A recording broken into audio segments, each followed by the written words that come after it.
the ancient Filipino account of the creation, how the world was made.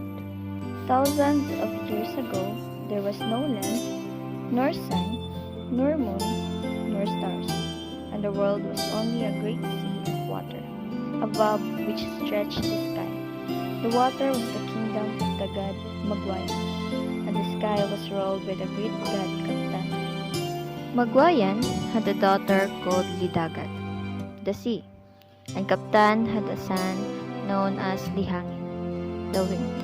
The gods agreed to the marriage of their children, so the sea became the bride of the wind. 3 sons and a daughter were born to them. The sons were called Likalibutan, Liadlaw, and Libulan, and the daughter received the name of Lisuga. Likalibutan had a body of rock and was strong and brave. Liadlaw was formed of gold and was always happy. Libulan was made of copper and was weak and timid. And the beautiful Lisuga had a body of pure silver and was sweet and gentle. Their parents were very fond of them, and nothing was wanting to make them happy. After the death of Lidagat and Lihangin, power-hungry Likalibutan, with the help of his 2 brothers, incited an attack on the steel gates of the kingdom of the sky. Kaptan destroyed his attackers with lightning bolts. Liadlaw and Libulan turning into molten metal, and Likalibutan into large chunks of rocks that became what is known as land. Lisuga searched for them, but too was pulverized into countless silver specks. Kaptan eventually mourned his grandchildren and turned golden Liadlaw into the sun, copper Libulan into the moon, Lisuga into the countless stars, and Likalibutan into a land for the people. And this is the world was made.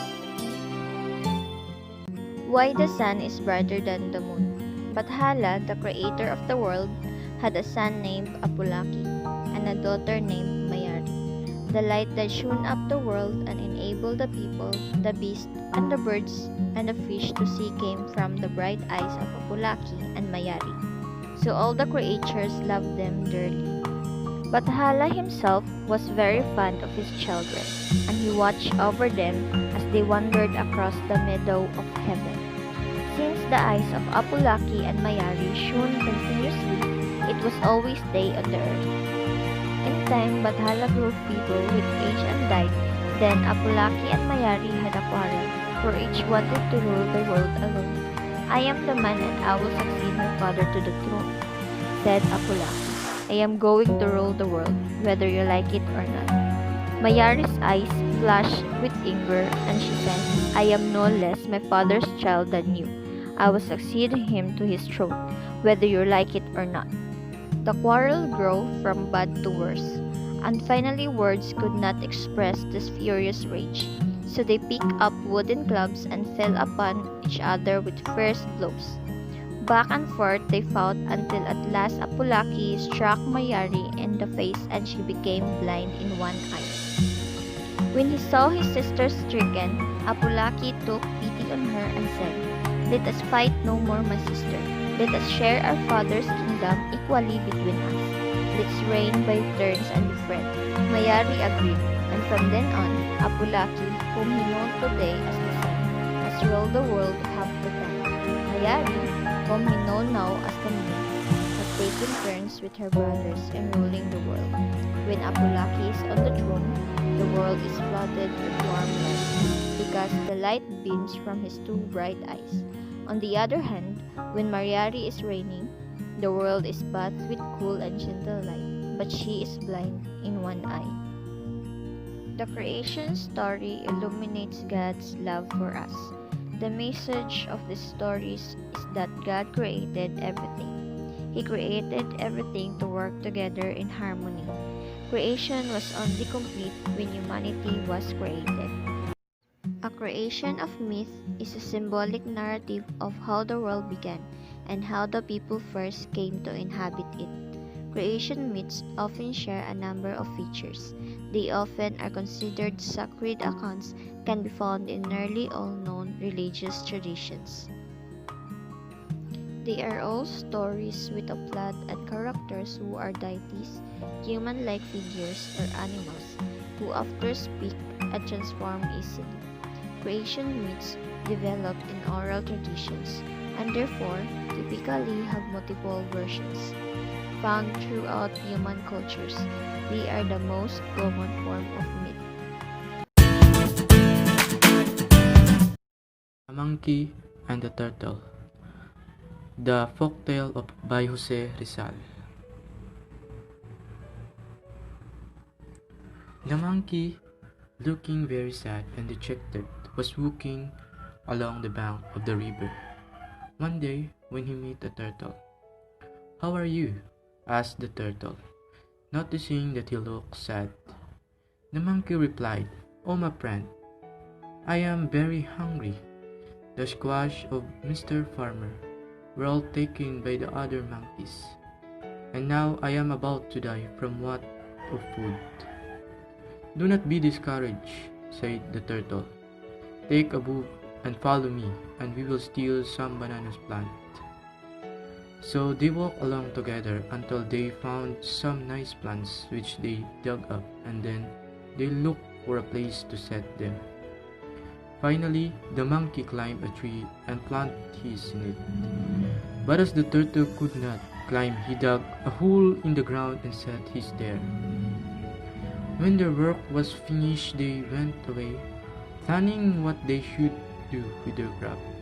The monkey said, "When my tree bears fruit, I shall sell it. And have a great deal of money." And the turtle said, "When my tree bears fruit, I shall sell it and buy 3 varas of cloth to wear in place of this cracked shell."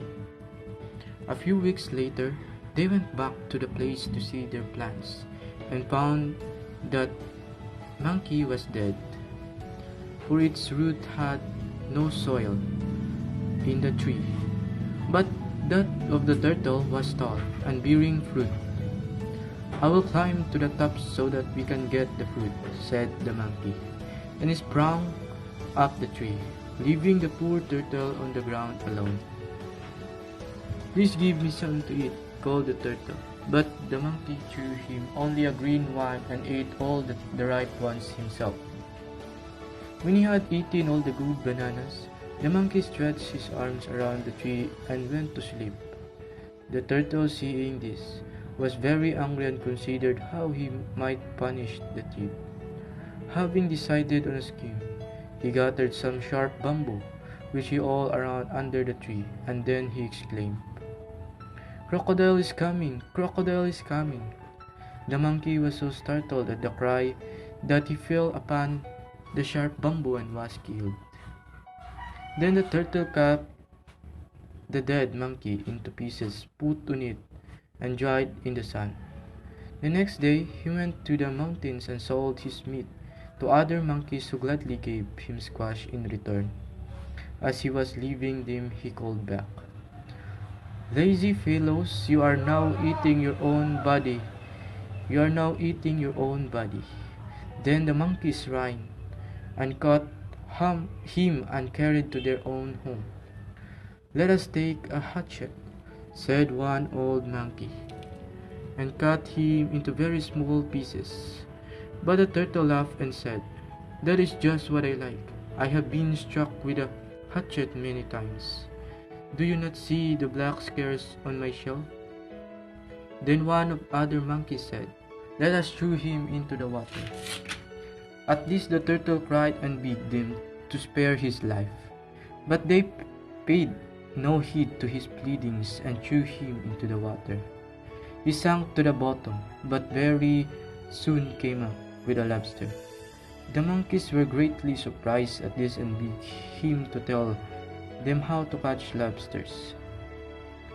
I tied one of a string around my waist," said the turtle. "To the other end of the string I tied 2 stones so that I would sink." The monkeys immediately tied strings around themselves as the turtle said, and when all was ready, they plunged into the water, never to come up again. And to this day, monkeys do not like to eat meat because they remember the ancient story. The end. Key to market. Long ago, there was a man named Kik, who with his son raised a donkey's calf. When the calf grew up, it became a handsome and plump donkey with brown and smooth hair. On seeing the fine grown-up donkey, the man said to his son, "Now our donkey has become fat and nice. If we sell it now, we can get a good price for it. But in our village, there's no one who needs a donkey, and the village where someone needs one is very far from here. If we make the donkey walk to the faraway village, it may get thin by fatigue, and its price will go down. How can get a good price for it?" Finally, the man and his son decided what to do. They caught the donkey, fastened each pair of its feet tightly together, passed a pole between the pairs of feet, and shouldered its two ends. Thus they began to carry it to the faraway village where they hoped to get a good price. While going on their way, they were seen by villagers who were much amused to see such a sight. They burst into laughter and said, "Hey, what a strange thing! Two men carrying a donkey." They chided the man, "Old man, do not do so. The horse, the ox, the elephant, and the donkey have never been carried by men. It is they which have to carry men on their backs." On hearing this, the father and the son took down the donkey and untied it. The father then said to the son, "We cannot ride all at once, for our donkey is not strong enough to carry both of us. So ride alone on it, and I will follow you." And so the young man did. As they were passing through another village, the young man was asked, "Where are you riding, boy?" "I ride to a village called Comtown," answered the young man, and pointing to the old man. They asked, "Who is the old man behind you?" "He is my father," the young man replied. On hearing this, the villagers became angry and said, "What an ungrateful son you are! You are strong enough to walk while your old father is not so. You had better get down at once and let your old father ride the donkey." On hearing this sharp remark, the young man at once got down from the donkey, and the old man took his place. Then they continued their journey. The young man walked behind the donkey, carrying his father. After some time, they came near a well at the end of a certain village. Around this well, there was a throng of young women who came to draw water from there. Some were noisily pouring water on the body for a bath.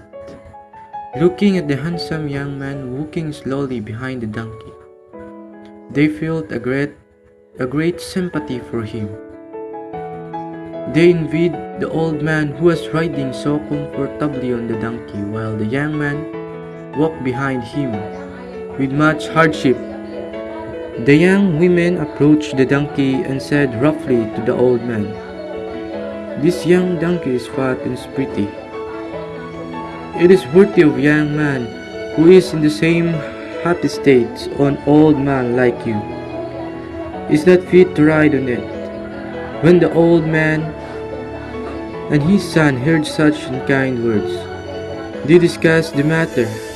"We will both ride together on the donkey, you in front and I behind you," decided the old man, and sitting like that, they continued the journey. After crossing some distance, they reached a custom house. They were then seen by the officer of the custom house, who asked, "Where are you going, men?" "We are going to the village of Compound," they answered, and the officer scolded them. "Your donkey is not strong and old enough to carry both of you. If you keep on riding along as far as the village of Compound, it will become thin and its price will go down. How foolish you are! Why don't you let it walk?" Again they got off the donkey and led it by means of a rope. When they arrived at a field, there was no road for them to go any further, so they began to cross it to find another way. The owner of the field, who was working there, cried out from a distance, "Walk carefully, old man. My field is full of thorns which is not yet clean up. But you have a donkey. Why don't you ride it to avoid the thorns? Why, why do you treat it as your ruler? How foolish you are."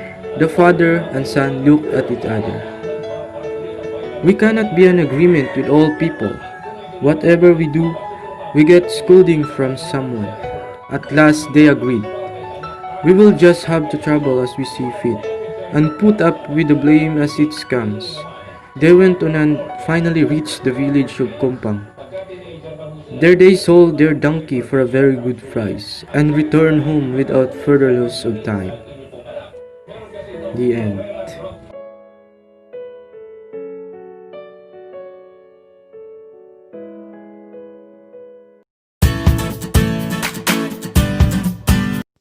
The Legend of Pineapple. Once upon a time, there was a woman who lived with her daughter Pina in a tiny hut in the village. They were poor, and the mother worked day and night to make both ends meet. No matter how hard she worked, though, she never got any help from her daughter. Pina was a lazy, spoiled kid who liked to play in the backyard all day. Whenever her mother asked for help around the house or tried to send her on an errand, she would always find an excuse by saying she can't find the object that was needed to complete the task.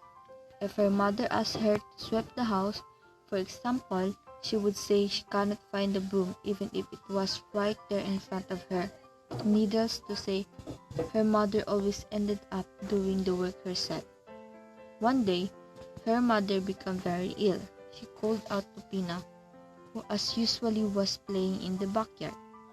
"Pina, Pina, come over here, anak. I am very sick.